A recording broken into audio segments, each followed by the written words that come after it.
Pangungunahan ni Pangulo Aquino ang flag raising at wreath laying sa Plaza 15 sa Naga City bilang bahagi ng Independence Day celebration. At may live report po doon ang ating kapusong si Teresa Andrada. Teresa?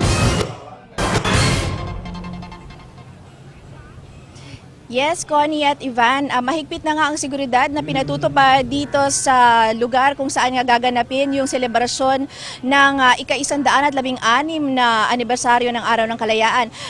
Mula kasi nang maupo si Pangulong Aquino ay naging tradisyon na sa kanya na gawin ang selebrasyon sa iba't ibang bahagi ng bansa na naging bahagi daw o nagkaroon ng importanteng role sa ating kasaysayan. At ngayong taon, napili nga ni Pangulong Aquino na dito sa Naga City ito gawin. Ito ay bilang pagkilala daw sa kontribusyon ng rehiyon ng Bicol sa Rebolusyon, partikular ang martyrdom o pagbuwis buhay ng tinuturing na Los 15 Martires o ang 15 Bicolano martyrs noong taong January 4, 1897. Dito sa mismong sentro ng Naga City makikita ang monumento na itinayo para sa 15 martir na Bicolano noong panahon ng Philippine Revolution. At dito nga gaganapin ngayong taon ang selebrasyon.